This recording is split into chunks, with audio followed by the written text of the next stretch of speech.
The first team will be Mirovin, and I will show the order of presenting very soon.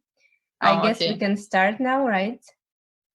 Awesome. Then I would like to welcome you all at Serious Games Developer Program pitching session.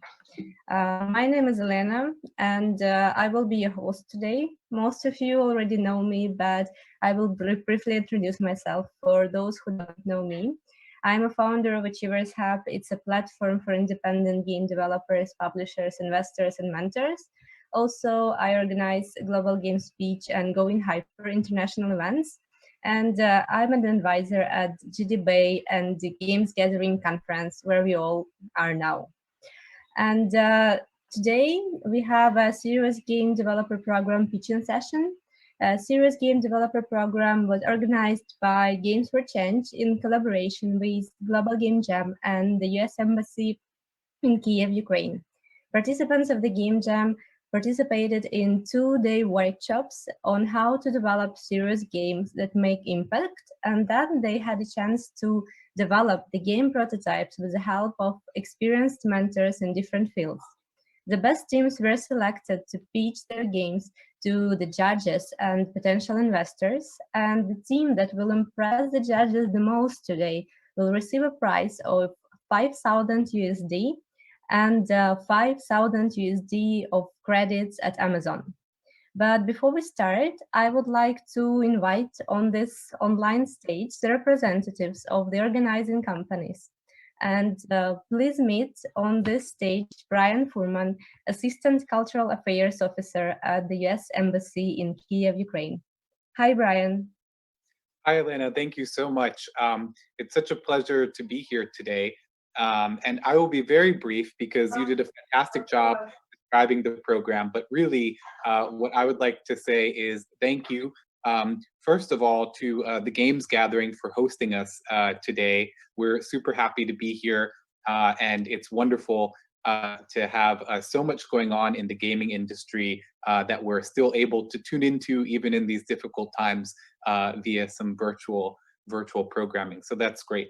And I'd also like to thank the Global Game Jam and Games for Change for helping us to organize this incredible couple weeks now of programming to help develop the next generation of Ukrainian game designers and their ability to produce marketable and impactful games that really can make changes in society. A lot of people ask, why is the U.S. Embassy sponsoring a program like this? And I think it's really important for us to remember that, games are a really big part of the current times, but also what things are going to look like in the future. I mean, if you just think how much the game industry evolves, on such a rapid basis, and how many people are involved in the gaming industry, billions of people, with billions of dollars in the gaming industry. And so we're super excited to tap into that audience and to network with some incredible young designers, and as well as established folks in the gaming industry, and to help be part of that shift toward more gaming. We all want to see that. So we're super excited to be part of the program, and we're super happy to be here today and see everybody's final product. So with that, I will turn the floor over to Susanna Pollack, the president of Games for Change. Well, thank you very much, Brian. So I'm Susanna Pollack, and I'm president of Games for Change, and I'm really excited to be connecting with you from halfway around the world, from New York City, at this year's Games Gathering event. Before I hand the mic over to Kate from Global Game Jam, I thought I'd share a little bit about the organization I run and the work that we're doing around the world. So Games for Change was founded in 2004 with a simple premise that games could have a power beyond entertainment. Our mission is the same as it was back then. We aim to empower game creators and social innovators to drive real-world change using games that can help people learn, improve their communities, and contribute to make the world a better place. Fast forward to 2020, and now we have a community of thousands of people from around the world who agree with this simple idea that games can be a driver of social good. And with over 3 billion people playing games globally, imagine the positive impact that we could have. So what's unique about Games for Change and our community is that we welcome participation from sectors across industry, policy, and education. While we actively work with game studios of all sizes, our community is also comprised of not-for-profits and foundations, startups and telecommunication companies, researchers, academia, as well as policymakers and government agencies like the embassy. It's a big tent approach, and we advocate for the use of games to drive impact in all sectors, right? So whether it's humanitarian issues, healthcare, or education, it's all built around this premise that games can make the world better. So while we're headquarters in the United States, we are really excited to see this community growing around the world. We have chapters in Latin America and Europe, both of whom run their own Games for Change festivals like we do out of the US. And we just announced a partnership to bring Games for Change to the Asia Pacific region, starting with Australia. And so hopefully through meeting people, great people like you all that participated in our program, and those who are listening today, we can explore how we can grow a Games for Change movement in Ukraine. So that's what I hope. That's what I hope that we're able to do with this program, and inspire so many of you game developers to think about serious games that impact games, Games for Change, and how you can apply your amazing skills to making our world better. So that's it for me. I'm going to pass it over to Kate and Alina, and I hope you really enjoy hearing about these amazing games that were created as part of the program. Thank you so much. And now let's hear something from Kate Edwards, Executive Director of Global Game Jam. Hi, everybody. It's good evening. It's great to be here. And yes, the Global Game Jam. So we are an organization that has been around for quite a while now. The very first Global Game Jam was in 2009. It only had 1,600 people in 23 countries. And then the Game Jam that we had earlier this year in 2020, we have just about 49,000 people in 118 countries. And so we've grown quite a bit. In fact, the event has grown every year, and it has become the world's largest game creation event. And so what it's really built upon is the idea of collaboration in education. It's not a competition. It's designed to bring people together, to share your skills with each other, to get into that creative spirit, and to learn from each other, and to teach each other as well. And so if you enjoyed the Game Jam portion of this workshop and Game Jam, I hope that you'll join us, because our next big Global Game Jam event is coming up on 27 January next year. It's going to be a virtual event, so you can join from a virtual site. Of course, we've had many sites in Ukraine and a lot of participants from Ukraine at the Global Game Jam as well. So we hope you'll join us, because it's a great opportunity to improve your skills.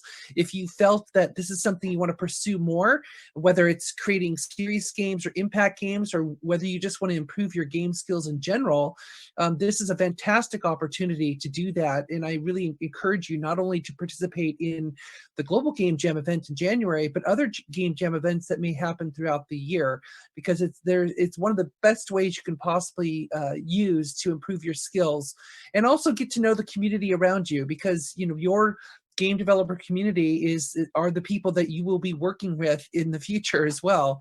So it's great to get to know them too. So with that, I will turn it back to Elena. Thank you so much. Thank you, Kate, and thank you, everyone. As a part of Ukrainian game developers community, I would like to thank you for supporting our developers and making our community better. And now, without further ado, I think we can go to the pitching part.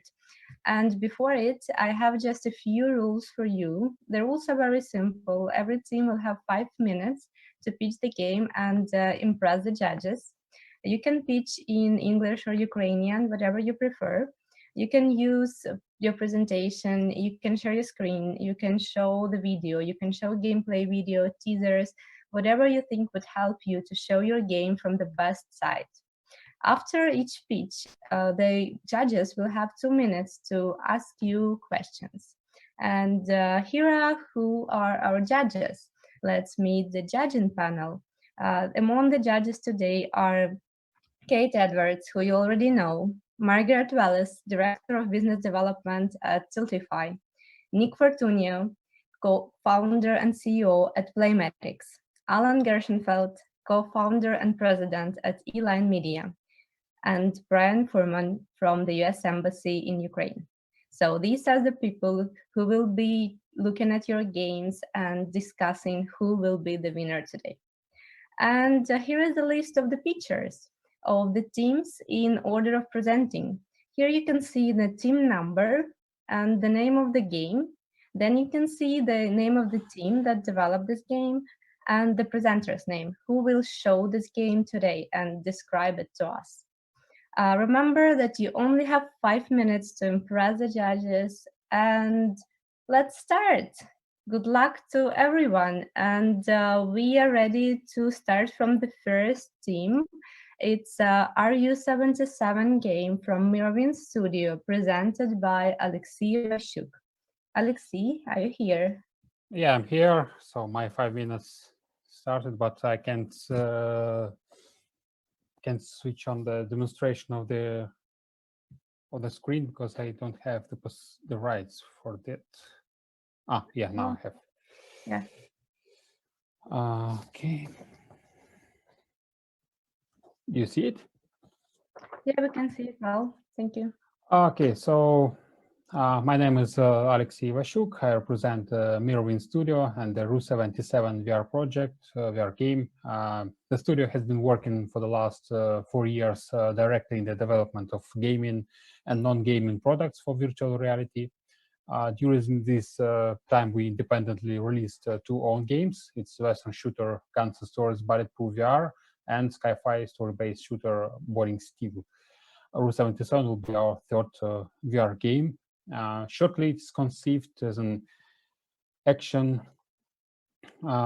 shooter, arena shooter with dynamic music and reactive gameplay in the setting of post-Soviet futurism. The priority platforms for RU77 are Oculus Quest, and the game is passing the approval procedure now, and Steam and PlayStation.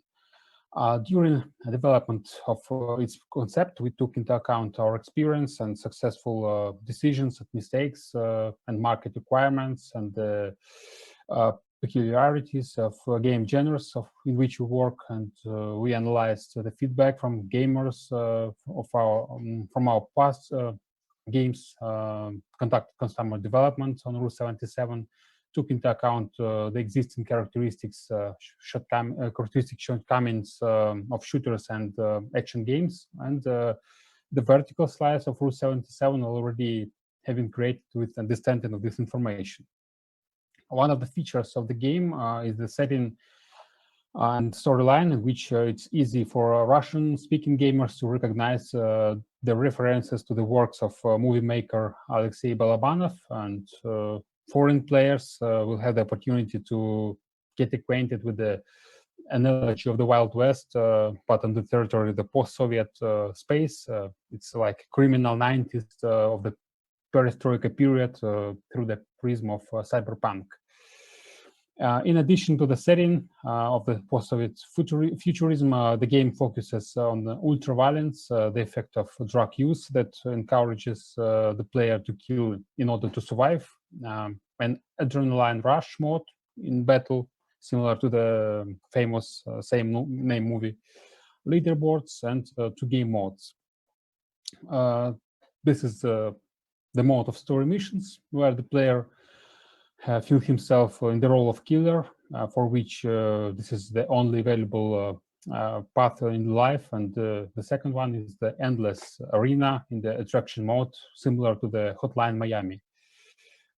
Preliminary, both the storyline and the arena mode will have almost 1.5 hours on length each, totally almost 3 hours of gameplay for an advanced gamer, but it can be increased by scaling of the game or upon the requirements of the publisher. If we analyze the forecasts for VR games market for the next 4 years, we can see that they are favorable for VR developers. And in the top 10 best-selling VR games in Steam today, you can see also that there are mostly represented the genres in which Rus77 is making. To bring the idea to life, we have both already successful cases and a well-established and experienced team. The main people of the project are Vladimir Kozini. He is the founder of the studio. Bogdan Bunkov, the author of the idea and the level designer, and me. I'm responsible for the marketing of the studio for the last 2 years. And in addition to us, there are 6 more people on the staff and invited specialists. As for now, the project is the current stage. The project is vertical slice, playable build, the teaser and the video footage are available. We had the base of our beta testers ready for this project, created over the years. The number of followers of our pages of the studio are growing every day. And we have the partners for the testing of this game in the VR arcade network.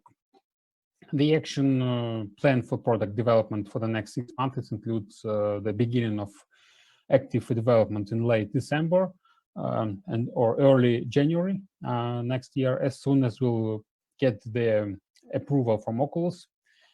Development will start anyway, with or without publisher, and we expect to complete the work by the end of the second or beginning of the third quarter of 2021.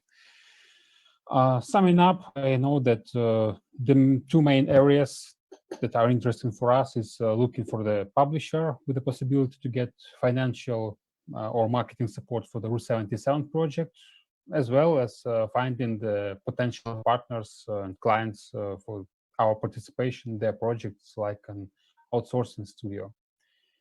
That is all. Thank you so much. Yeah, you used your 5 minutes exactly. And now we have 2 minutes for the questions from the judges. Does anyone have questions to Alexey?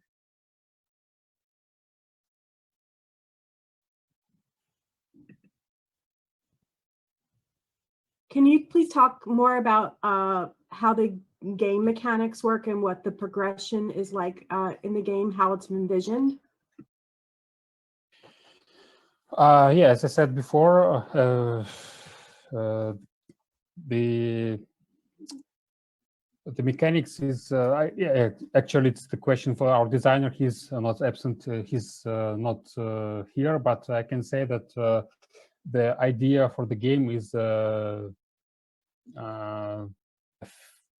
creation of feelings for the gamer to understand this, to feel this atmosphere of 90s and post-Soviet period. And regarding the mechanics,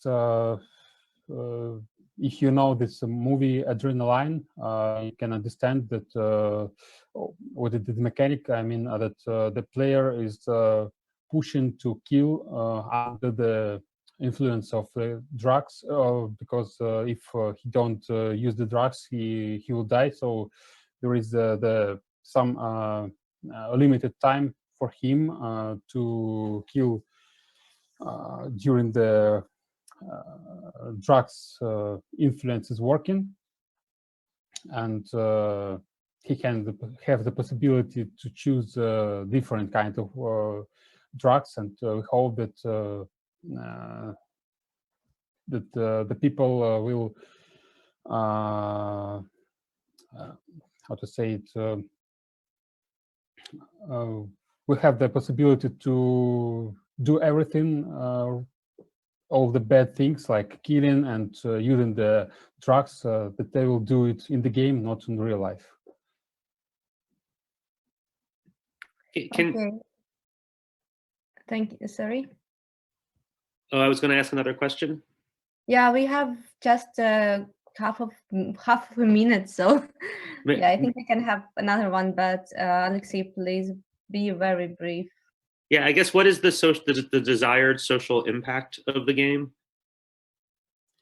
What is the social impact? Yes. That is what I said before. With this, yeah, of course, so we want to send the players to the past and using the characteristics of the future, I mean, the cyberpunk, but the social impact is to involve the players to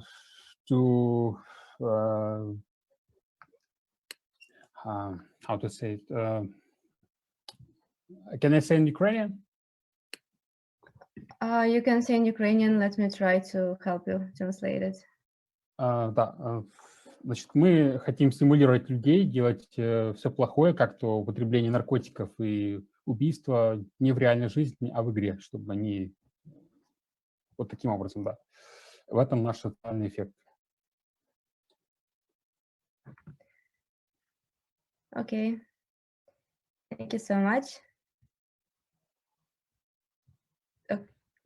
I guess that's it, right? Okay, so we actually were running out of time for this project. So thank you so much, Alexei. It was a nice presentation, and we're going to move to the next team. The next team is NBG with the game Spin Vaders, and it will be Yes, it's presented me. by Andrew Novospassky. Hi, Yes, Andrew. it's me. Hello, everyone. Let me show you a screen demonstration. Okay. Yeah, we can see it. So Well, your time starts now. well, hello, everyone. I'm Andrew from the NBG, and I'd like to start with our philosophy. Our team believes that the most important thing in games is gameplay. We always try to focus on a game feeling rather on a narrative or a storyline. We participated in the jam with this idea in mind, and the game we made is called Spin Vaders. Well, the idea is pretty simple. You play as two UFOs spinning around the Earth. The goal of the game is to eliminate as much garbage as possible and try not to damage Earth while doing it.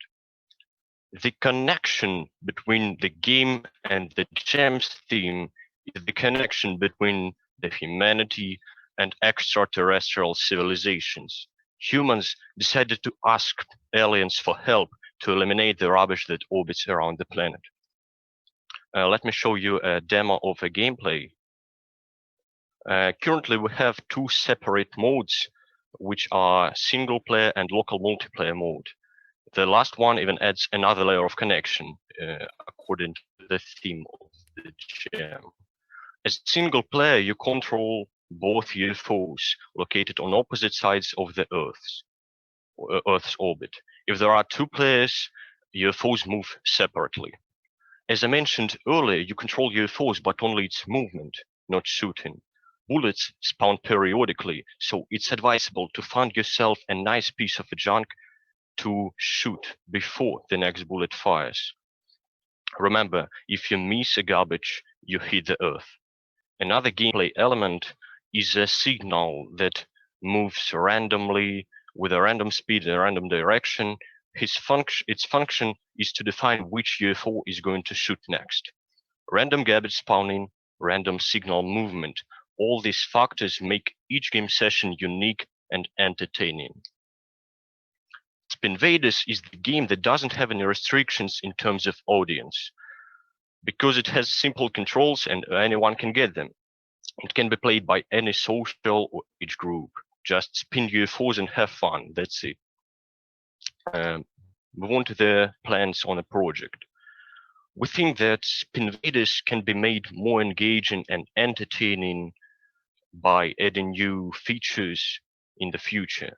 We have already added a multiplayer mode since the jam ended. And furthermore, we are thinking about creating a pack of separate minigames where each game highlights a specific social issue. And each player will be able to find something exactly for him. As I said earlier, our game raises the global pollution issue. The gameplay in Spin Vaders is built in such a way that when a UFO shoots, the bullet hits either trash or planet. It's easier hurt to it's easier to hurt the earth than hit a junk. So the player has to play actively and move carefully to prevent damaging their planet. Eliminating garbage is encouraged by the scoring system. In real life, it's a person's choice whether to ignore the problem, which is, well, much easier, but hurt the earth, or to do something to avoid damaging earth in terms of pollution. And I want to finish the presentation by saying that the way we look at developing games is to create everything ourselves from scratch. It means that all art, programming, sound design is created only by us. This ensures that all our games match our vision, themes we want to talk about, and experience we want to deliver. Thanks for attention. I'm ready to hear your questions. This is my email in the bottom left corner. Thank you so much. Thanks for the nice presentation. You have a very cute game. Do you have any questions? Thank you.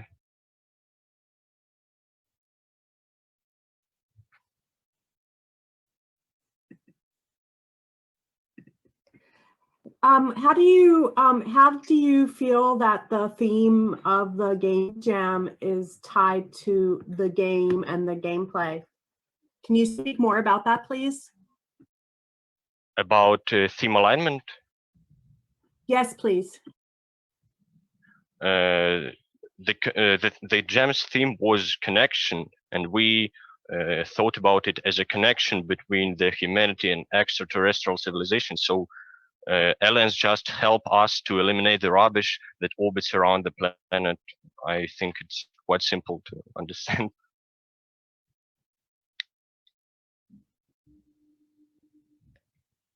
Can I also ask a question while we're waiting for more questions from the judges?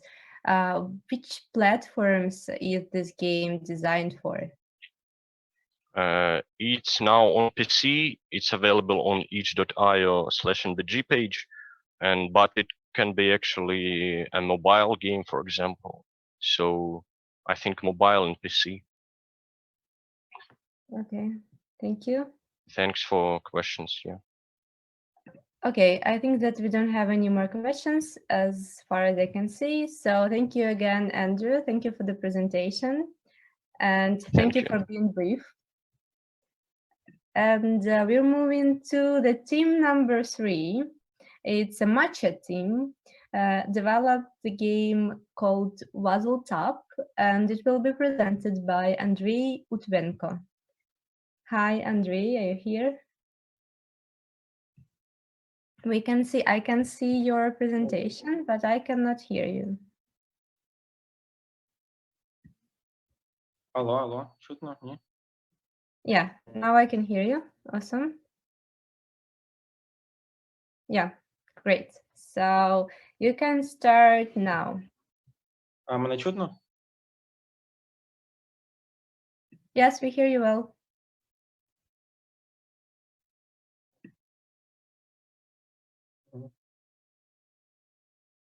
Вітаю, мене звати Андрій. Я презентую гру Waste Up з Matcha Team. Ми створились 2 тижні тому на воркшопі.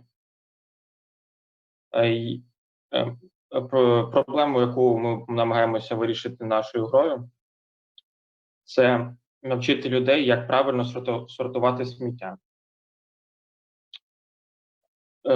Найкращий спосіб запам'ятовувати – це гейміфікація. Тобто найкраще це, коли гра дає знання через цікавість. На першому зображенні це ми створили наш прототип на воркшопі. Далі ми на другому це ми переробили систему прицілювання при смітті. Третє – це різні бустери та бонуси, які можна отримати в грі. І четвертий – це фідбек, оскільки людина має знати, коли вона правильно відсортувала сміття і коли вона неправильно. Тобто на даному етапі ми намагаємося показати людям, що саме вони правильно роблять, а що неправильно. Технології, які ми використовували, це Unity, Adobe Illustrator, та для аналітики це Facebook SDK. Наші ключові метрики – це ми вже в принципі співпрацюємо з компанією, організацією No Waste Ukraine, яка для якої ми в принципі це робимо, і вона нам дає різні фідбеки. І нами було виявлено дві ключові метрики, які ми маємо збільшити. Це людина має менше витрачати часу на сортувальному станції, оскільки вона привозить дане сміття, і на самій станції вона ще досортовує. Тобто наша гра допоможе людині краще сортувати вже вдома і швидше відсортувати на станції. Також для людей, які зараз не зацікавлені в сортуванні, вона допоможе збільшити людей, які сортують, і збільшити сміття на сортувальній станції для подальшого сортування. Оскільки дана організація не веде якоїсь аналітики, тому ми з їхніх слів визначили 3 категорії людей, які до них ходять. Це, в принципі, студенти 17-20 років, молоді люди, які мають машину, тобто для них комфортно діставатися, та люди, в принципі, які є з дітьми, які заохочують дітей до сортування. І основною нашою ціллю для нашої гри – це люди, які не сортують, які частково сортують і які активно сортують. Ми дослідили ринок, знайшли 2 конкурентів – це Recollect і китайський. В принципі, вони достатньо повільні і нецікаві, а також у них немає локалізації для українського ринку. Наша родмапа виглядає так. Тобто ми зараз вже почали працювати з організацією No Waste Ukraine, далі ми будемо збирати їхні бажання, потім ми очікуємо 3 тестування, це за допомогою Фейсбуку. В плані бюджету оскільки у нас немає зараз достатньої кількості інформації від організації, що вони саме потребують, тому ми прикинули приблизно, що нам потрібен людина, яка, або людина, або той, хто нам зробить правильну методологію, як ми зможемо через гру передати знання, розробка, тестування і просування. Так, як монетизація, це можуть бути гранти. Я, для прикладу, знайшов 2 гранти, які зараз цікавляться забрудненням, та реклама в грі. Люди і організації, з якими ми працюємо, ми хочемо подякувати, оскільки вони дуже багато нам дали інформації для подальшої розробки гри. Отже, це наша команда, я займався розробкою та спілкуванням з організацією, і Олександра займалась тім-дизайном та артом. Дякую за увагу.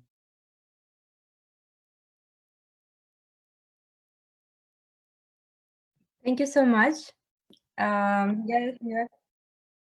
You actually have few seconds left, so it was great. Thank you for raising such an important topic. Do we have any questions to this team?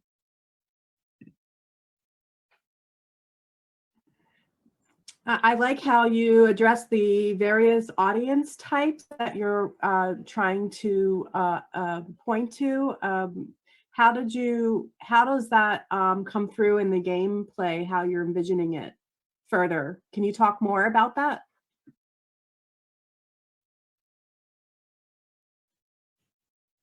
Так, для кожної ми таргетуємось на 3 категоріях. Це люди, які не сортують, люди, які частково сортують, або інколи сортують, інколи не сортують, і які максимально сортують. І для кожної з цих категорій у них свої потреби. Тобто люди, які не сортують, ми хочемо показати, що процес сортування достатньо легкий, і дуже низький вхід в сортування. Тобто для них ми зробимо акцент на важкості. Тобто ми будемо гру робити таким чином, щоб складність збільшувалась. Також, якщо це будуть діти, то це більше якісь ефекти, якісь, тобто, щоб зацікавило їх саме як більше як гра, а потім уже як знання і користь подальшої. Люди, які частково сортують, в принципі, те ж саме, але складність буде трошки більше, тобто там більша кількість сміття, більше типів сміття. І люди, які активно сортують, ми хочемо їх закріпити самі знання, щоб вони на сортувальній станції менше проводили часу. Тобто, щоб їх сортування зменшилось, зробилось легше в плані часу, щоб вони менше витрачали часу на це.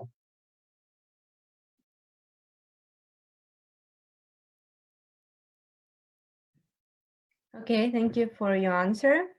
I guess we have no more questions, and we actually don't have much time left. So thank you again. Thank you for your presentation. And now it's time for the fourth team to present their game, Fantasy Hotline. The name of the team is SCP, and the representative of this team is Timofey Salanchuk.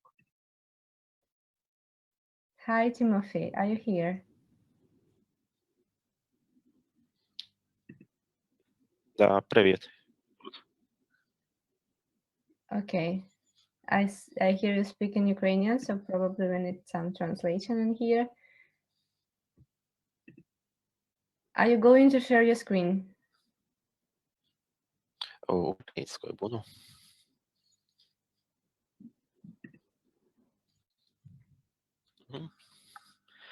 Окей, отже, привіт. Ми команда SKP, Stage Change Play, яка складається з 5 чоловік, які до цього раніше ніколи не працювали разом. Отже, хто ми? Це Андрій Стефанович та Ярослав Ромашин, геймдизайнери, Ілля та Константин художники, і я, Тимофій Солончук, в ролі програміста. Нашими інструментами були Unity, Spine, Photoshop та Adobe HD. Отже, за 2 дні джему ми зробили гру, яка називається Fantasy Hotline. Це гра про фею, яка працює в психологічній гарячій лінії. Отже, гравець сидить за цим віртуальним столом і приймає дзвінки від різноманітних фантастичних істот, які стикаються з поширеними проблемами, типу булінгу чи несприйняття оточуючими. Отже, кор геймплей у нас побудований на діалозі, в якому треба дізнатися, в чому проблема, та порекомендувати шлях до її вирішення. Для допомоги в виборі рекомендацій можна використовувати довідку в лівій частині екрану, яка в загальному описує поширені методики при психологічній підтримці. Отже, в кінці розмови ти можеш спитати, чи допомогла твоя порада, та дізнатися, що з цього вийшло. І, як бачите, хоч на екрані була й нереальна істота, але її проблема і порада до її вирішення були цілком реальними. Отже, як ми інтерпретували тему, ми довго думали, що Connection має з'єднувати між собою людей, але нашим фінальним варіантом стала буквальна інтерпретація теми Connection як телефон довіри між 2 людьми. Наш концепт підходить для будь-якої аудиторії, але на чим ми вирішили зосередитись на проблемах підлітків, адже вони зазвичай не знають, як вирішувати свої проблеми, та частіше інших грають в ігри. А так як наша гра працює як під ПК, так і під мобільні телефони, тому вона буде максимально доступна для нашої аудиторії. Більш того, ми вирішили обгорнути це в фентезійний сеттінг, щоб гіперболізувати деякі теми та мати більш приємну візуальну стилістику. Імпакт же, який несе наша гра, це навчити гравця вирішувати конфлікти в соціумі. Всього за чим нами було зроблено 4 різних створіння, кожне з яких має свою проблему. Зліва направо це орк, дварф, гоблін та троль. Кожному з них ми розробили свої унікальні діалоги та проблеми з порадами до їх вирішення. Також хочу показати геймплейне відео, так як презентація не передасть нашу роботу над звуками і анімацією.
Дякую за увагу. Якщо в суддів є якісь питання, я з радістю на них відповім.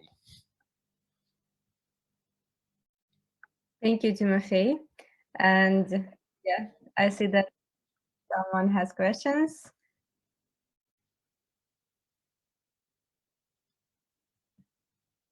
I also just heard Ukrainian in English channel.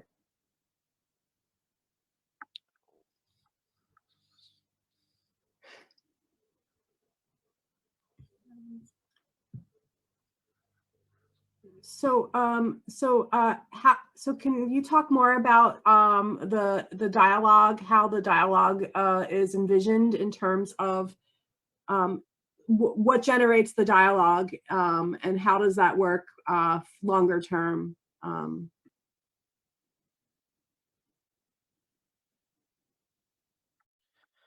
Окей, отже, в загальному діалоги у нас вручну писалися нашими двома геймдизайнерами, які, так як ми всі розробники ігор, то на джемі велика частина часу їм була потрачена для того, щоб дослідити, як взагалі надавати психологічну підтримку людям, які є поширені проблеми в них. Отже, всі діалоги нами написані вручну. Для цього ми використовували одну open-source тулзу в Unity. От. І, відповідно, наші діалоги підтримують розгалудження, тобто...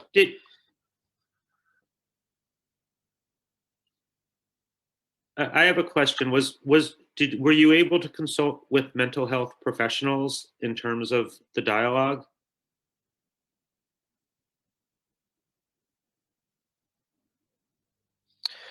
Ні, на жаль, поки що ми ще ні з ким не консультувалися, але ми маємо в планах знайти, з яким зв'язатися, хто має в цьому більшу експертизу, ніж ми, і надалі використовувати їхню підтримку для розробки нашої гри.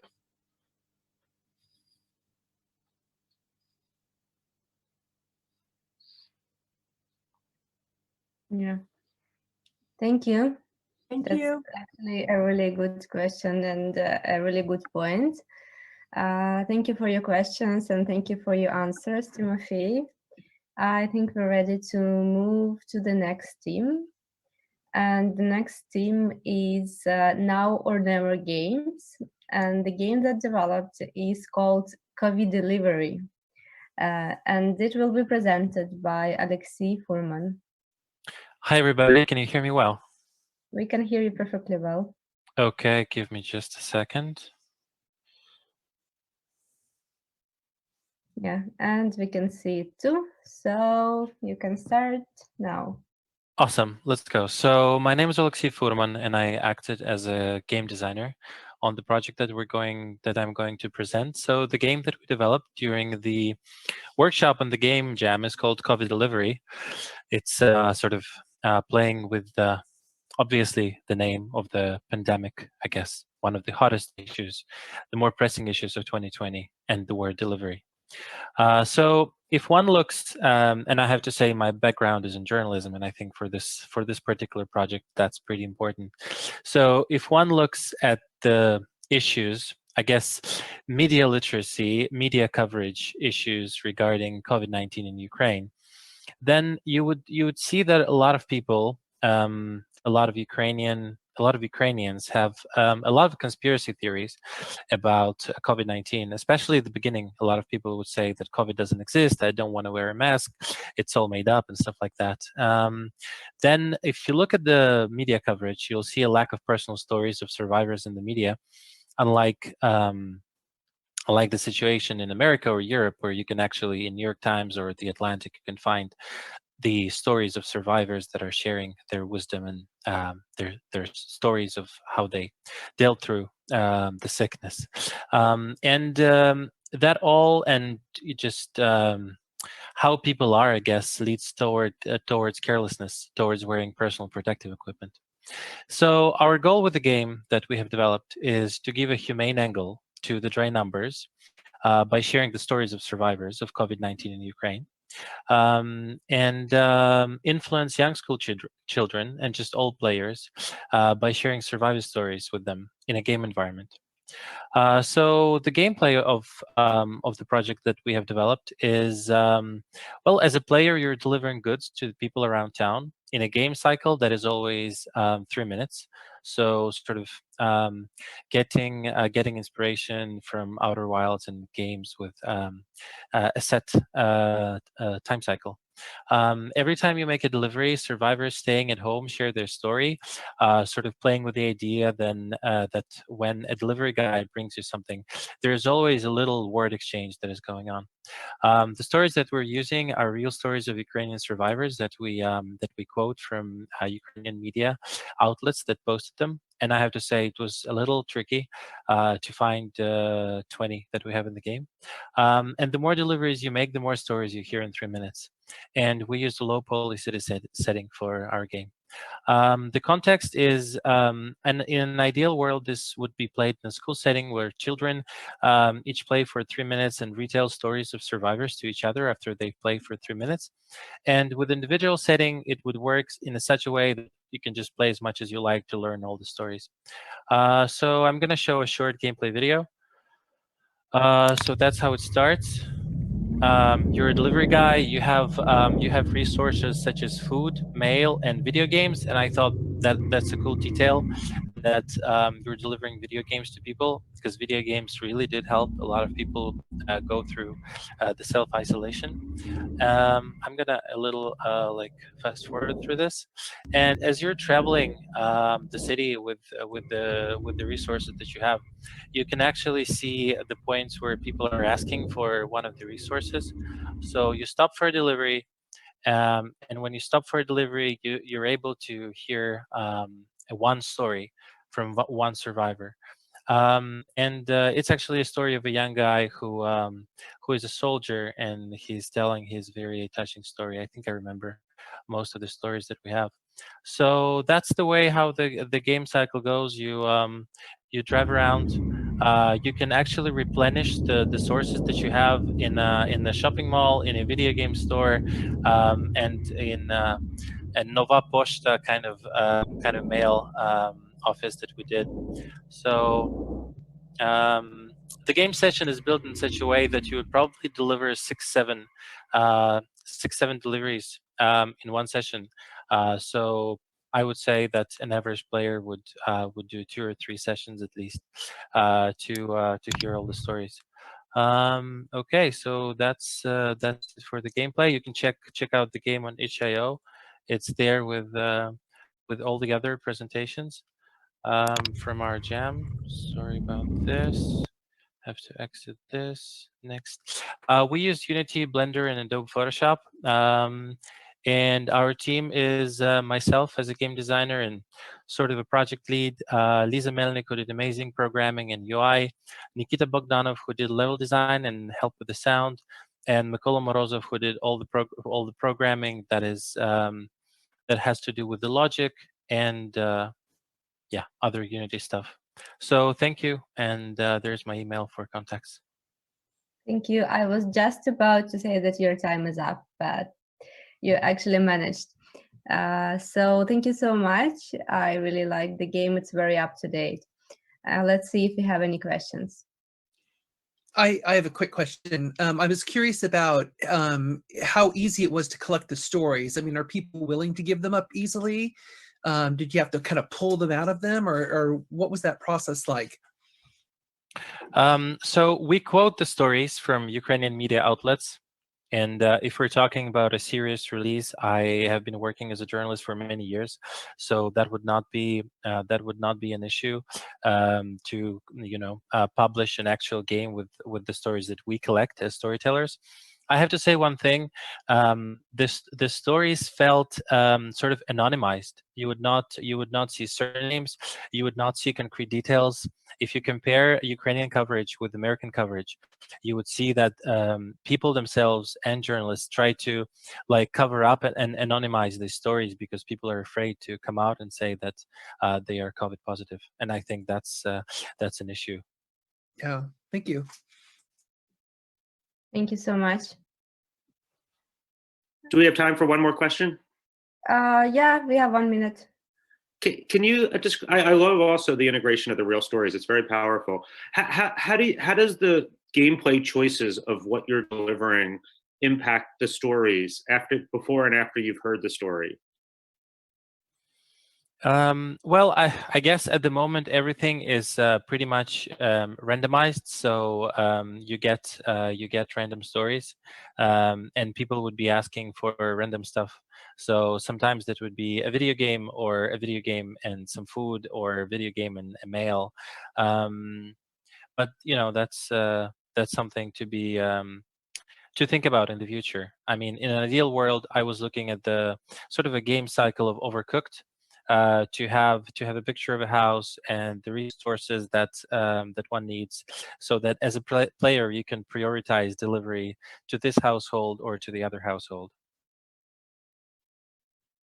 Thank you. Thanks. Thank you for your answers and your questions. Thanks a lot. And thank you for your great presentation.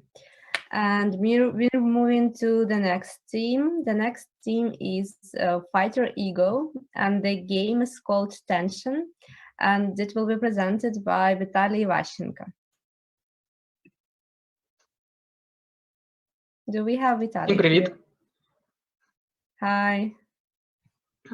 Я спочатку хочу продемонструвати трейлер, а потім вже говорити про проект. Отже. Okay. Let's start with the trailer.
І тепер, власне, про проект.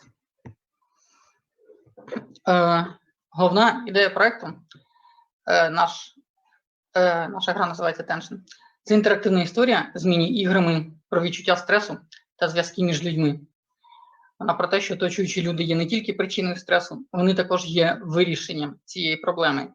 І протягом історії цієї гри ми підводимо гравця до цього. Цільова аудиторія проекту – це 20-35-річні люди обох статей, які живуть одні і страждають від депресії і самотності. Насправді зараз дуже багато таких людей, на жаль.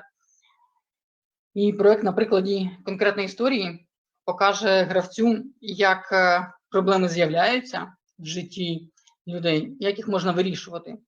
І в результаті чиєсь життя він може покращити. Механіки і геймплей. Основна історія зроблена як візуальна новела. В новелу вбудовані різні міні-ігри. Вони взаємопов'язані з основною історією як сюжетно, так і психологічно. В демо є 3 міні-гри з різними механіками. Візуальний стиль проекту комбінований, і він обраний свідомо. Мальовані тварини, як уособлення рівню стресу людей, і мальовані персонажі значно виразніше виглядають на фоні фотографій і реалістичного оточення. А тварин ми обрали якраз саме тому, що тварини, вони не приховують своїх емоцій і почуттів, коли вони щось відчувають. Саме тому це є образи щирої демонстрації емоцій. Звук. Саундтрек в грі з плином часу і днів в сюжеті змінюється, розвивається та передає психологічний стан героя. Він не тільки передає стан героя в грі, він також занурює гравця і змушує його відчувати те, що відчуває персонаж нашої гри. Монетизація, якщо розглядати проект як комерційний, це фрі-то-плейна може бути гра з безкоштовним прологом та продажем окремих сюжетних арок за реальні кошти. За рахунок подачі сюжету і ідей образно, без тексту, витрати на локалізацію мінімальні. Також можна вставляти рекламні інтеграції між днями або арками в залежності від насиченості проєкту. І команда, яка працювала над проєктом. Віталій Іщенко, це я. Я зібрав команду. Ідею я також як художник виступав на проєкті. Олена Іщенко також художник-ілюстратор. Надія Пушкарьова – це 2D-аніматор. Влад Плотніков – музичний композитор та саунд-дизайнер на проєкті. І Олександр Архіпов та Богдан Лисогора – це програмісти. Так. І коротко, я думаю, про проєкт. Це я максимально стис, як міг. Якщо у вас є питання, дуже багато всього про проєкт там закладено, і я міг би розповісти додатково.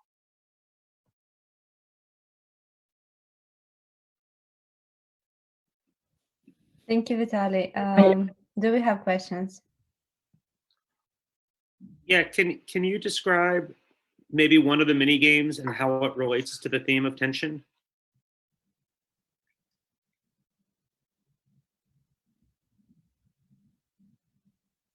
Так, безперечно. Я приведу кілька прикладів і що вони символізують. Одна з ігор – це коли наш персонаж приходить на роботу в офіс. І він є керівником невеликого відділу, і для того, щоб працюють в відділі програмісти. Для того, щоб вони швидше працювали, закривали завдання, таски, йому потрібно їх підганяти, тиснути на них. І тільки так ми можемо закрити проекти. Але тут є баланс. Чим більше ми тиснемо, тим більше росте рівень стресу у працівників. І оскільки у нас про зв'язки і про емпатію проект, коли виростає рівень стресу у працівників, так само виростає рівень стресу і у нашого персонажа. Він це також відчуває. У нас є бар, який відображає, а також у кожного працівника є відображення візуальне тваринами 3 рівнів стресу. І чим більше збільшується тварина працівника, його стрес, тим більше збільшується стрес і нашого героя. Це одна з ігор. І ще одну з ігор, я 2 наведу, в приклад з 3. Це ми взяли за приклад математичний парадокс Демона Максвелла. Там потрібно відфільтрувати різні частини. Ми розділили сфери, в трейлері це був цей момент, на емоційні і те, що ми керуємо свідомістю. І ми можемо, сфери вони літають з різною швидкістю безконтрольно і відбиваються від центральної планки і від країв екрану. І гравець, він може прибирати центральну планку. І потрібно зробити так, щоб всі сфери одного кольору, там мозку, наприклад, йому свідомість опинилася з однієї сторони, а емоцій з іншої сторони. Це показує, що ми хотіли цією міні-грою показати, що кожна людина має контролювати і думати, в який момент можна емоційно говорити і реагувати на щось, а в який потрібно більше слухати свою свідомість, розум і логіку.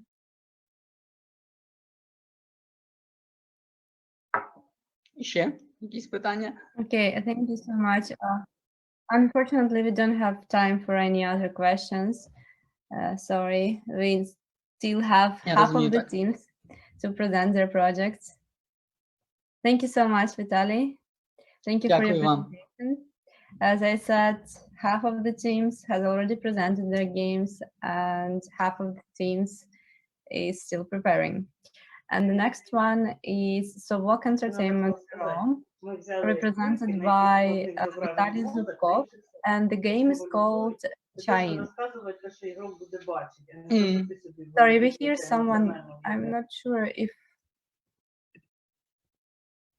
Okay, yeah.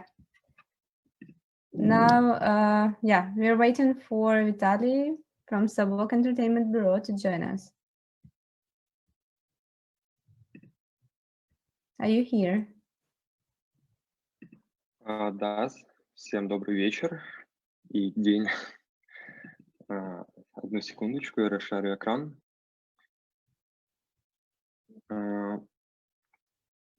Еще раз всем здравствуйте. Сегодня буду рассказывать вам про нашу игру Chain, che.in, которую мы сделали на джеме.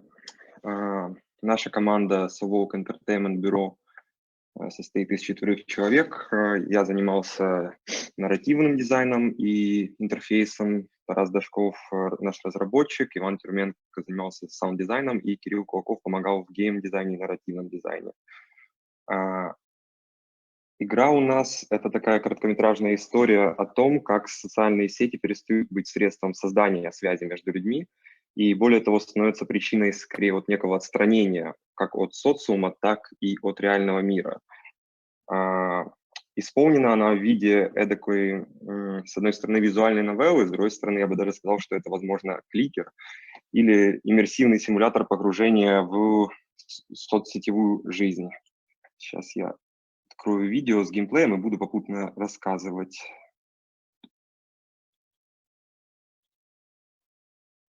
Так, в общем, какой у нас был ход мысли на тему этой игры? Это то, что социальные сети — это все-таки вот как бы благо, объединяющее людей, но так как их пользователи монетизируются корпорациями, то за счет данных каждый из нас становится уже неким заложником социальных сетей, потому что используются механизмы завлечения для того, чтобы удерживать внимание и продолжать, так сказать, в условиях вот этого вот современного surveillance капитализма, в котором корпорации наблюдают за пользователями, удерживать как можно больше и получать как можно больше данных.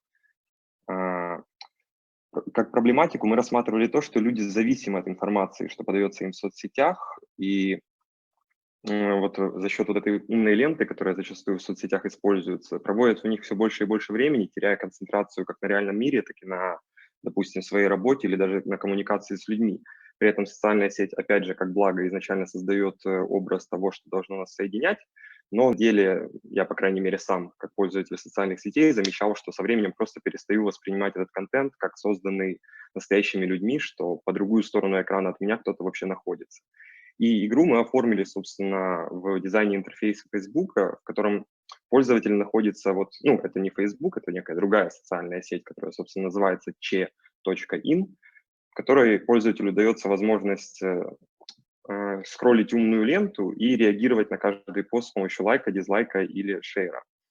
Кроме этого, попутно происходит диалог вне социальной сети, за пределами телефона, что очень важно, который изначально подается какой-то не слишком значительный, но со временем, особенно ближе к концу, приобретает большую важность, так как напрямую связан с сюжетом игры и тоже с темой соединения, так как это разговор о последствиях разрыва отношений между двумя людьми, в частности, тоже связанной с социальной сетью и сложностью переживания этого разрыва за счет того, что человек не может отказаться от того, чтобы следить в социальной сети за человеком, за которым бы он уже, возможно, хотел не следить. Кроме этого, геймдизайн очень простой здесь, как я уже сказал, это почти что визуальная новелла, более интересная работа с нарративом, я считаю, здесь, так как изначально вся эта социальная сеть очень простая, напоминающая реальный опыт, там какие-то посты с мемами, с какими-то размышлениями, просто фотографии, но чем глубже ты погружаешься все ниже вот в эту социальную сеть, тебя затягивает, тем более странными становятся вещи. В частности, создается впечатление, что сервис выходит на контакт с тобой, я вот немного перемотал.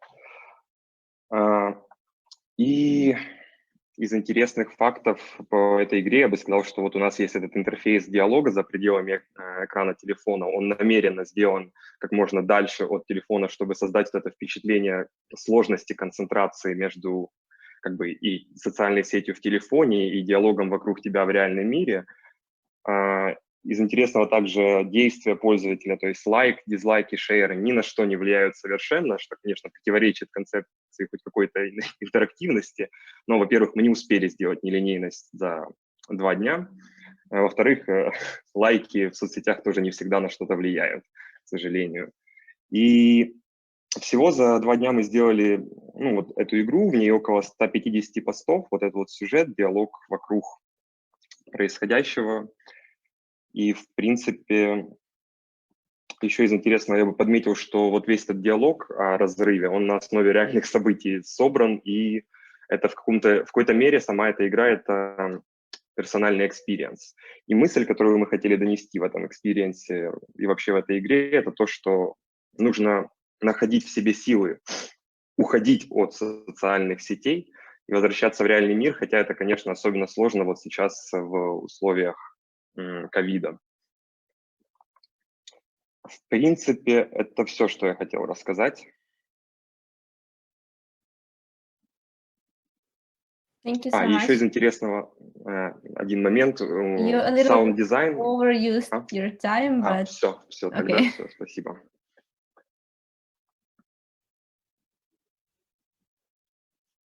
You wanted to say something and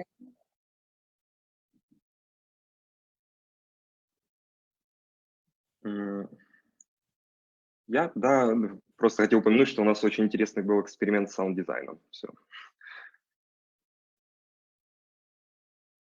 Я просто не понимаю, говорит кто-то кроме меня еще или нет. yeah. Okay, so what would the judges say? Do we want to hear about this experiments, or do we have any other questions?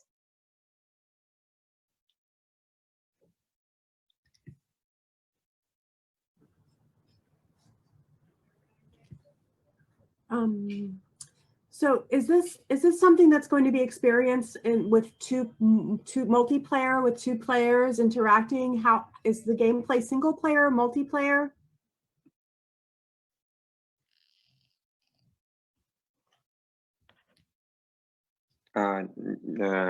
Нет, я говорил насчет того, что у нас был маленький эксперимент с саунд-дизайном в плане того, что как бы на протяжении всей игры играет одна и та же дорожка, но по мере нарастания напряжения внутри игры, внутри ее сюжета, дорожка дополняется новыми инструментами, и при этом это сделано именно, синхронизировано с происходящим на экране.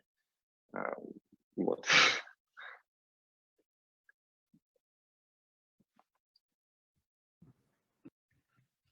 Okay. Thank you, Vitaly. Thank you for your presentation, and good luck with your game. Спасибо. And Спасибо. here is the next team. The next team is Alexei and Andriy.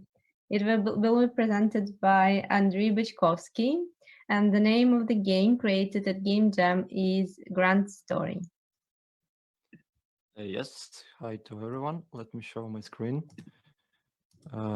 Last time I did presentation, I forgot to share the sound. Okay, I see. Yeah. Okay, you should see my screen, right? Yeah, now we can okay, see great. We can start. Okay, so my name is Andriy, and I want to present you a game called Grand Story. I represent team Alexei and Andriy. It consists of 2 people, me and Alexei. We are both indie developers with a solid experience in game dev. We knew each other for a while, but this is our first time experience working together. Initially, we considered 3 serious game areas, but after we discovered Game Jam theme, we decided to make a game about loneliness of elder people who are living in remote areas.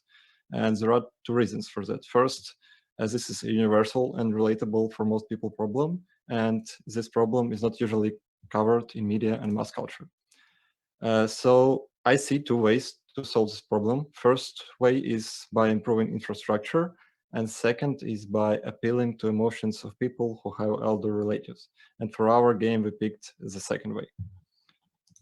Connection theme, that's a Game Jam theme, is presented in game in 2 ways. In the game, in 2 ways. First and obvious as a connection between people, and second as a problem with connection between countryside and big cities, because there are sometimes problems with infrastructure.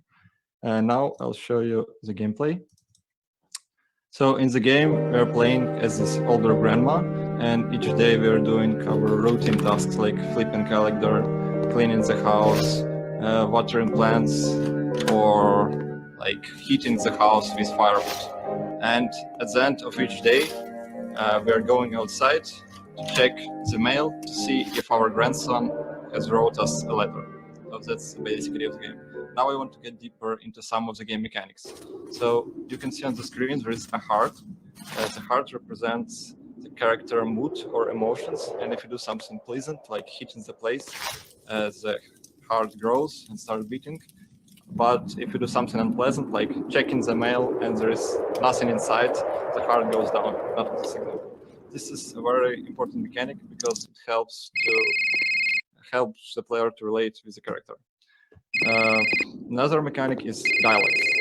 During the first day of the gameplay, we have a phone call from our neighbor which asks the character, did you receive a letter from a grandson? And this way, a player gets introduced to the narrative of the game. Also, we try to make the game like an immersive experience. So, for example, if you go out, the sound of a snowstorm gets higher, and if you carry a heavy wood, our grandma starts going slowly. So we try to represent it. Also, I want to talk about some limitations that we had because of the nature of the game jam. So during some of the day, a cat appears and we have a task to feed him. And you know, it's hard to make a proper feeding animation and so on. So instead of that, we made a dialogue during which our character asks, why you're not eating? Have you been to someone else? Have you eaten at someone else's place? And so on. And last thing I want to mention is at the very end of the game, after it ends, we have a call to action message in which we ask the player to contact their relatives and share their feedback with us. And maybe we'll share it on our website. And now a few more things, back to presentation. So we did a few things after the jam. We added English localization. For gathering player stories, instead of email, we added a Google form in main menu, so it's much easier now. Also, we uploaded the game to itch.io, and we made a submission to Games Gathering Showcase. So what we have after 1 week from release, we have around 1,000 downloads on itch.io and 2,000 browser plays. Also, at some point, the game was in top 10 of itch.io most popular games. We received a lot of comments. Some of them mentioned that they will contact their relatives, grandmas, and so on. I'm not sure that that's true, but still, that's very sweet for us as a developers to hear that. As for player stories and submissions, we got 9 forms submitted. Of those 9, we got 4 serious submissions. The rest were just poor attempt of trolling, I guess. And of those 4 submissions, we had 3 persons contacted their grandparents and 1 person contacted mother. And the last slide, as for future plans, we have a plan to reach out Ukrainian media closer to Christmas because we have some references and the Christmas theme in our game, so it's related. Also, as I said earlier, I want to make a website for player stories, and maybe in the future we might make a bigger game, few hours long for Steam. That's it. Thank you. Thank you so much. It's very nice and touching story. Thank you. Were you surprised at the number of players' stories that were submitted? Was that a surprising outcome for you and the team? We expected that, obviously, but first it wasn't so good. During the first 5 days of 7, we got like 3 replies, and all of them were trolling. So we thought, okay, they didn't work. But I guess yesterday, I think we got 3 serious replies, which were like really touching. So yeah, I guess it's kind of unexpected. When you think about the larger game for Steam, what type of thing, like how would you build out this idea? Where would you take it? I think we obviously need to add more game mechanics because right now it's kind of boring. And when I'm thinking about those mechanics, I imagine something related to real life countryside activities like riding a bicycle or visiting a church, like, doing stuff that typical Ukrainian grandmas doing in countryside. So this way player can like dive deep into this lifestyle and relate more. So that's my logic. Thank you so much. Thanks you. for the presentation. Unfortunately, we don't have any more time for questions, but it was great. And we have some more teams who want to present their games. And the next team is Broken Dreams Studio with the game Social Footprints. And the presenter's name is Alena Zarembna. Yes, hello. Do you hear me? Do you hear me well? Yeah, we hear you. Okay, so my name is Helen. I'm from Broken Dreams Studio team, and I would like to present you our game called Social Footprints. Now I will share my screen. Okay, do you see it now? Yeah. Yeah, so this is our team. Actually, you can see there are 6 people, different roles. Our game is a puzzle, it's a detective, it's a point and click game, it's made for the personal computer, and actually it is oriented on all the social media users, because we all have social media, and I think it's important for everyone. So our unique selling points is what we would present to our investors, is that it's an engaging and point and click puzzle. It simulates social media experience, which is pretty close to all of us, and it has adaptable scenarios, so we can actually create much more different stories based on this platform. So the actual story is that we have a lady named Ginger. She comes home and she understands that her husband suddenly left her alone with 2 kids, with debts, and she tries to find him, but no, his friends don't want to help her, so she understands she needs to look for him alone. So she opens his facepalm.com page we created specially for this occasion, and she tries to click through the pages and study the necessary information to find his address. Now I will show you the gameplay.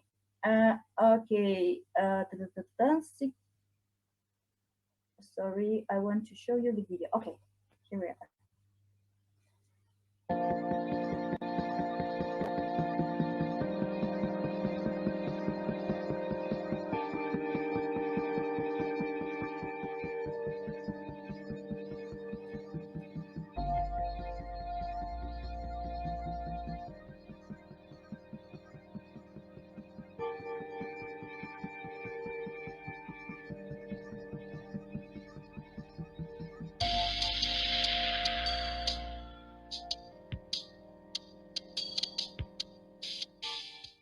Okay, so let me go back to my presentation. Yep. Okay, so what we actually wanted to say is that this game displays a problem of social media stalking, because we all love social media, we have them, we connect our friends and families and maybe even jobs through them, but sometimes we can forget that we can leave too much personal information online, and there are people that might use this info to damage us. Therefore, we also wanted to emphasize the seriousness of this topic by creating this shock effect, like cold shower in the end, this twist.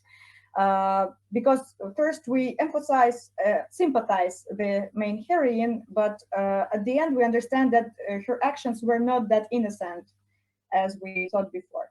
And playing this game, people may think that they need to protect themselves somehow from similar situations. Therefore, we added separate buttons with the link to the National Cybersecurity Alliance page, where this is like a half public, half private company that they study the topic of social media stalking and just web stalking, and they develop very important and helpful tips on how to protect yourselves. Also, we added a link to our Facebook page, so the players could actually leave their gaming experience, their feedback, and maybe their personal stories of stalking that we could maybe further create a new chapter based on. So we actually think this game is oriented more on a player client, so it may be a grant from a state body or NGO, or one-time payment, like we can create chapters based on the requirements of the clients. The application, but governmental bodies, schools, and like newspapers, NGOs can use this game to emphasize the importance of the topic, to train kids on how to protect themselves from stalking, and to illustrate this topic more, more vividly for people. So the perspective is that we can create more stories based on real life stories even, and also we think we can develop a level editor that will allow users to use this platform and create their own stories. So this is basically what I wanted to say. Maybe you have some questions. Thank you so much for the presentation. That's a very important issue as well. I'm curious. So just to understand, so you're playing the game from the perspective of the stalker. Yes. Correct. Now, do you envision doing it from the other side? Like how, what do you do if you're being stalked? Yeah, we actually think that there might be some other new chapters, for example, from the name, there is a character that works, we made him work in this cybersecurity alliance. So he actually could tell his own story of being stalked and how to protect himself.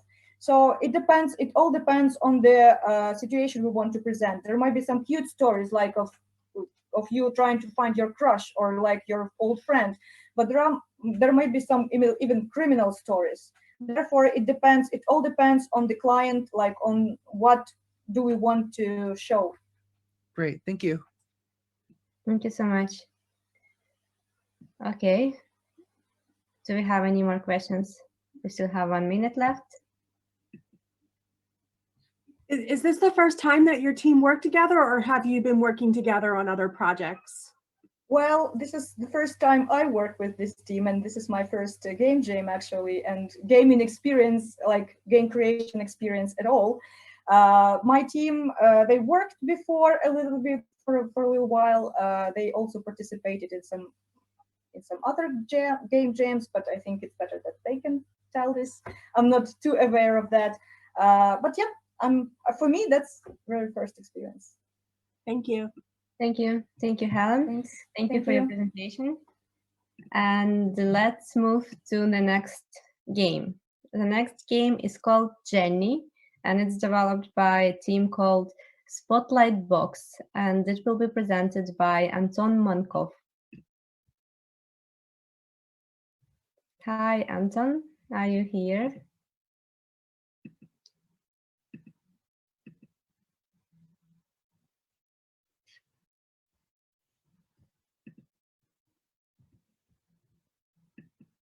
Okay. Is it just me or no one else can also hear Anton? No, I can't. I cannot hear. Yeah, okay, so maybe you should check your connection or your microphone.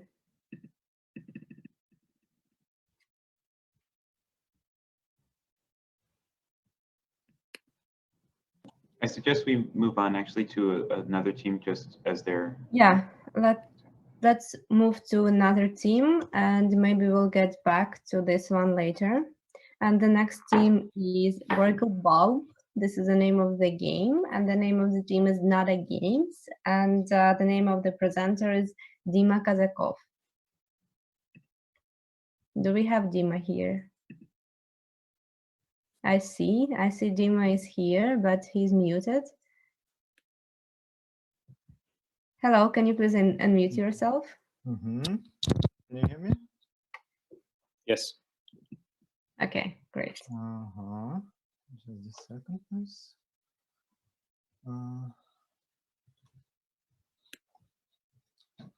Can you see my screen? Yes, we can see your screen, and you can start as soon as you're ready. Hi everyone, my name is Dima Kazakov. So let's start presentation. Sorry, just a second, please.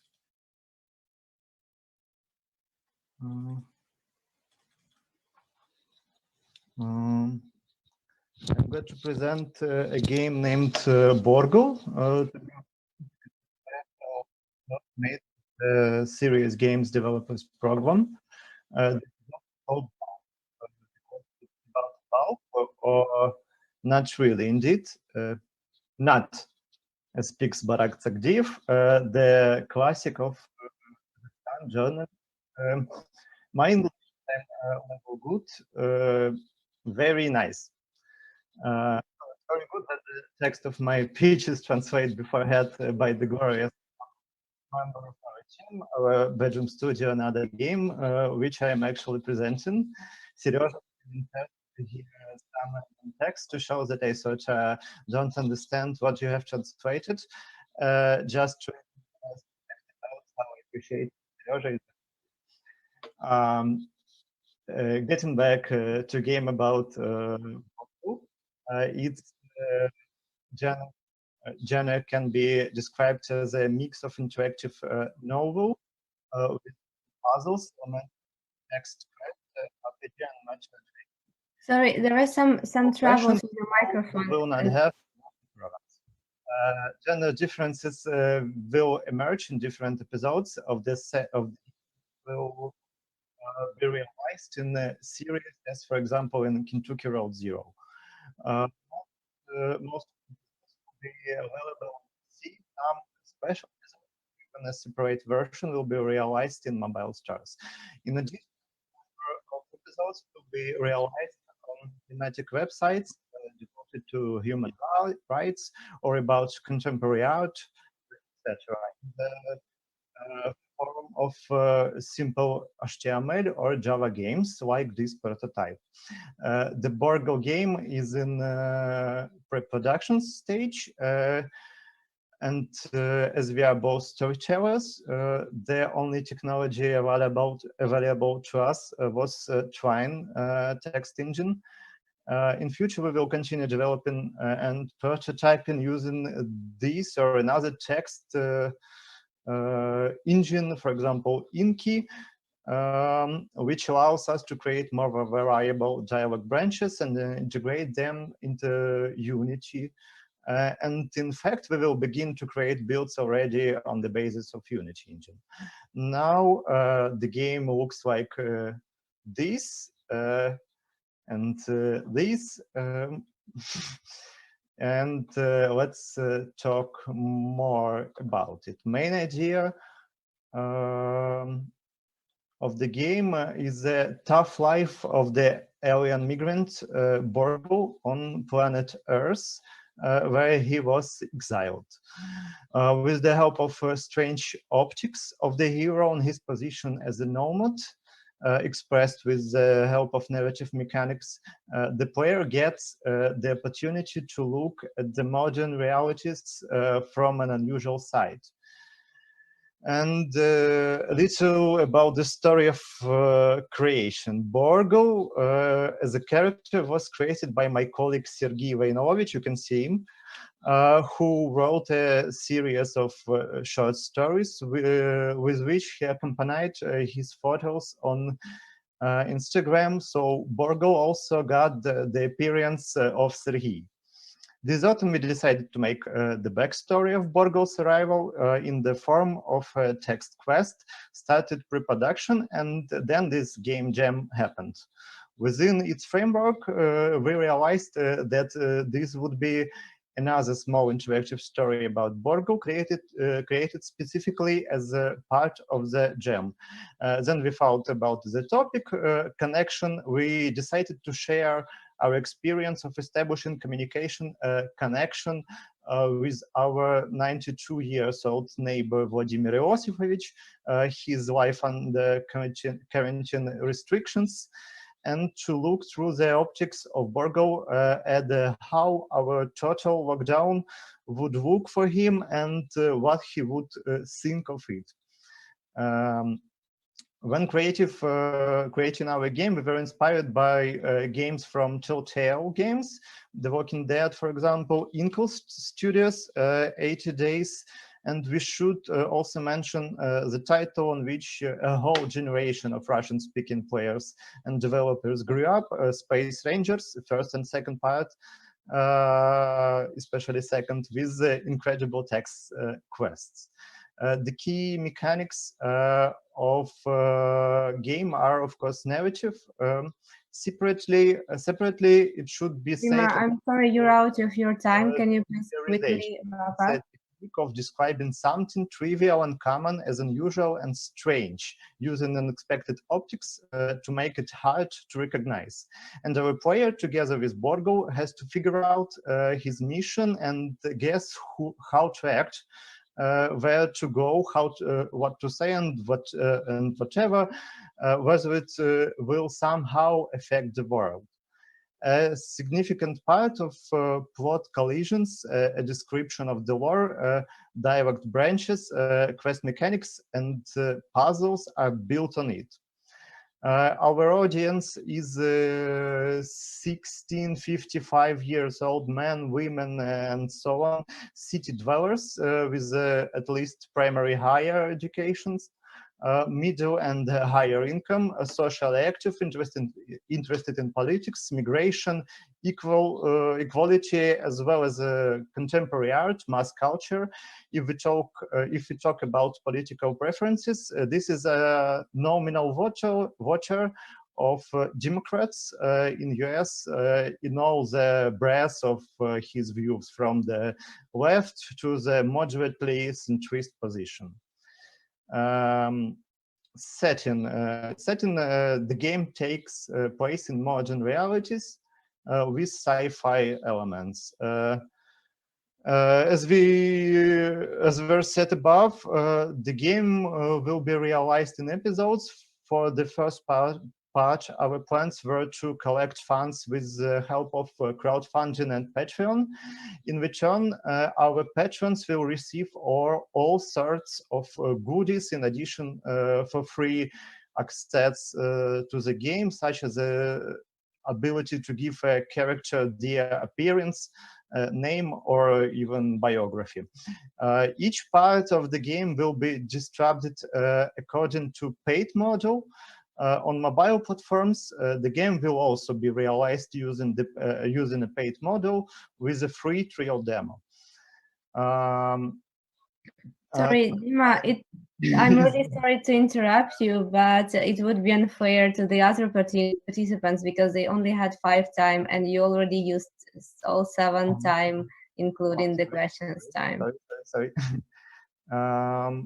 Okay, if you haven't questions, I will end my demonstration. Thank you. Thank you. Yeah. Thank you. Thank you so much. And sorry for interrupting you again. We're just very tight on time this time. Okay, and we're moving on to the next game. The next game is Real Alchemy, developed by Aeroport, and it will be presented by Alexey Zvalov. Alexey, are you here? Здесь, привет. Hi, привет. Hi. Okay, so you can start as soon as you're ready. Yeah, so thank you.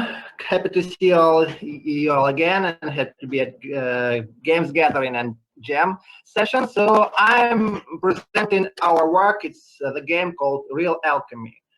We made this game as a team of 2. We are 2 people, me and my mother, Nadia Serbina. We are making our indie games together. And as tools, we are using Harman Air and Starlink framework for visualization. About the theme and the impact, first, the theme connection. In Ukrainian, zjednania. Chemical substances are called zjednania in Ukrainian. Chemical, indirect translation is chemical connection. So, and the urgent theme now is home learning, about which many, as you can see, many comedy group released very lively sketches. And the most difficult school subject to learn is chemistry, because it's impossible to understand what's going on without seeing what's going on. So the gameplay is about mixing substances and gaining chemical reaction, just like in real world. So here is how it looks like in our game. So we start the game and we are starting an experiment. So we get the guidelines. First we have vinegar, soda, and a burning match. So if we just move the burning match, nothing happens. So that's okay, because nothing can extinguish fire. So we can just put vinegar to the bottle. So let's add the second component, soda. Before doing it, we can also check that nothing is going on. So we are adding soda. Okay, now we see the bubbles. З'явились бульбашки. And now let's experiment once more. Okay, so the fire was extinguished because those bubbles are CO2, carbon dioxide, which extinguishes fire and doesn't support fire. So this the aim of the game is to have experiments like this. After the jam, we were adding the engine, which will allow us to add more samples really fast. So we were working on the game core instead of adding new content, to be able to add new content later faster. And as a platform to expand our game, we will use our released game transmutation. Right now, it's just an alchemy experiment together with world creation, like you can convert, for example, air to water, water to earth. So 100% fantasy transmutations. But we are going to give the player a way to build something for real. So this is just how our work is going on. So thank you for your attention. You're welcome to ask your questions. Thank you so much, Alexei. Does anyone have questions? Are you designing this more for teachers to use in school, or for, say, kids to find at home and do it for fun at home? So our plan of spreading this will be uploading to Google Play and to let everyone who likes chemistry to use. So obviously we will be looking for contracts with educational organizations, with educational grants, but well, at least the first beta test, which we want to run on Google Play under open beta version, we want to distribute directly to the to children, and via their parents, we want to get the leverage of influence to further promotion of the game.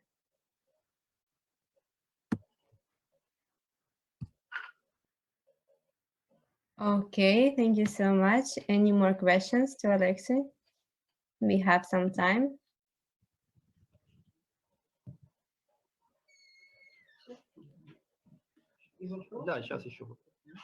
Okay. It seems like we have no more questions. Thank you so much for your presentation. Yeah, thank you. Thank you so much. And, Nice to see you again. Thank you. Thank you. And I'm going to ask once again if we have someone from Nada Games here. Guess everyone else has already pitched. And if we don't have anyone from Nada Games to pitch their game, oh, I'm sorry, not Nada Games, the Spotlight box. Sorry.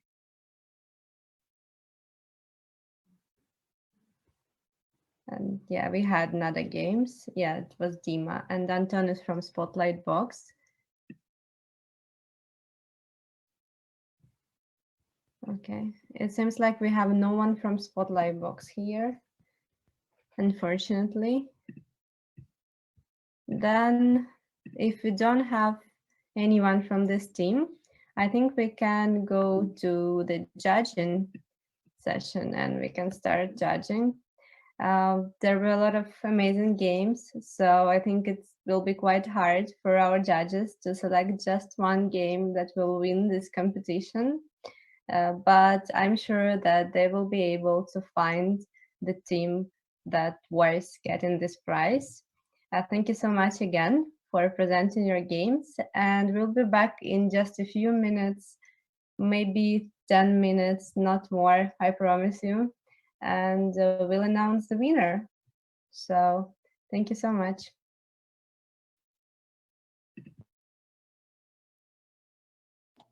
Okay, judges, you've been assigned to your breakouts, so you'll see that there. Please join that separate room for your deliberations.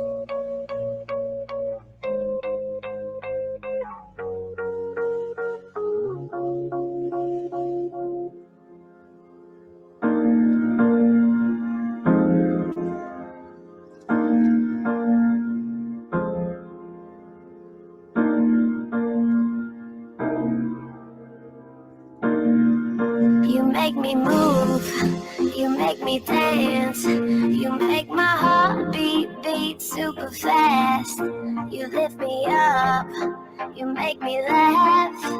Baby, you're the best I ever had. You're the best I ever.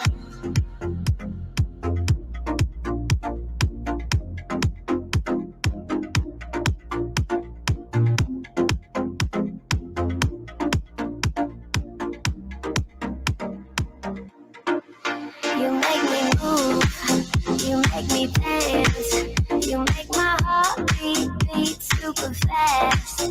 You lift me up, you make me laugh.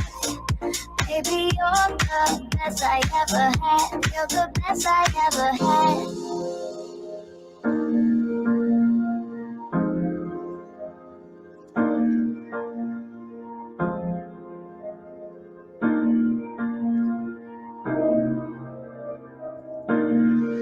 You make me move, you make me dance, you make my heart beat super fast. You lift me up, you make me laugh.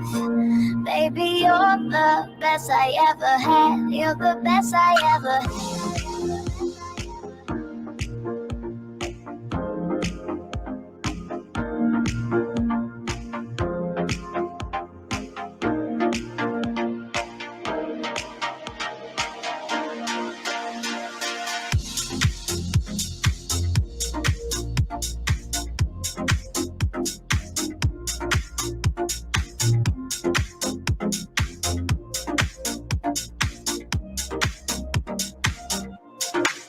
You make me move, you make me dance, you make my heart beat super fast. You lift me up, you make me laugh. Baby, you're the best I ever had. You're the best I ever had.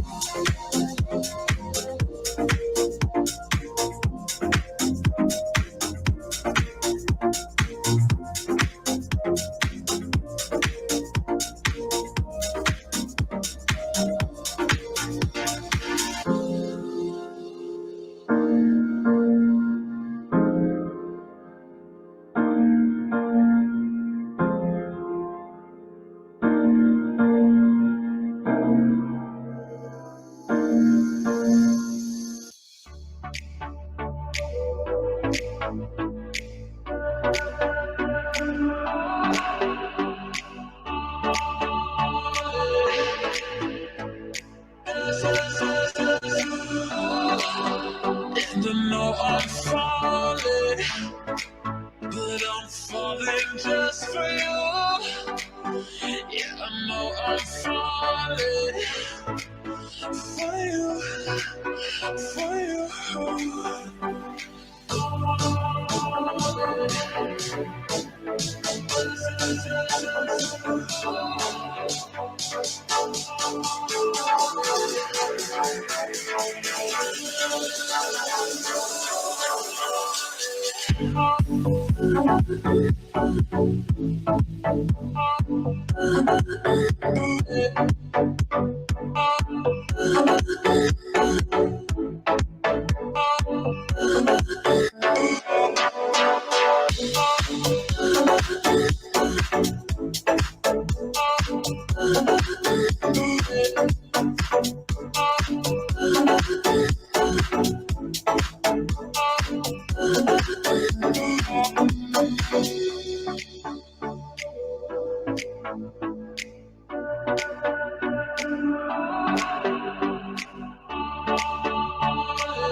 And I know I'm falling, but I'm falling just for you.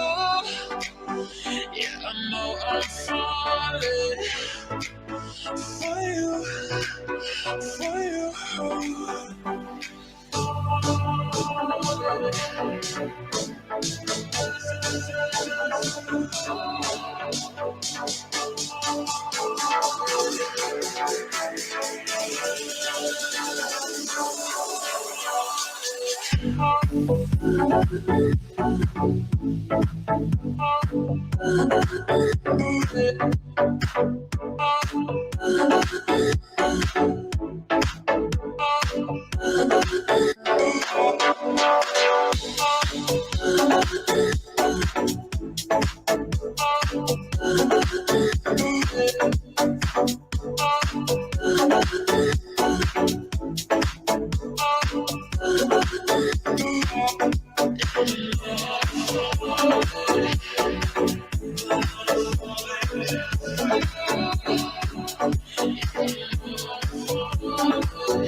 I told you once, baby, I told you once what I know.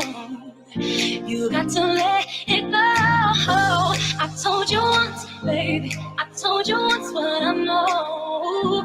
You got to let it go.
I told you once, baby, I told you once what I know. You got to let it go.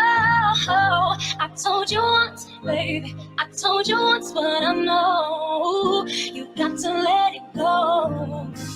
I told you once, baby, I told you once what I know. You got to let it go. I told you once, baby, I told you once what I know. You got to let it go.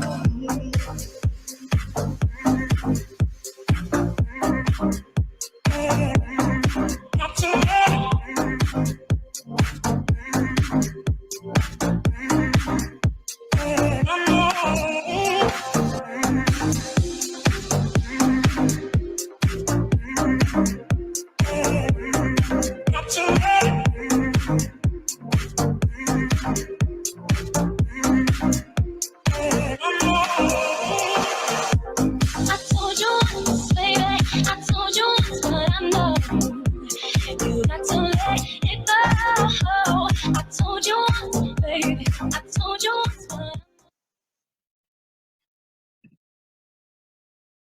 Okay, welcome back, everyone.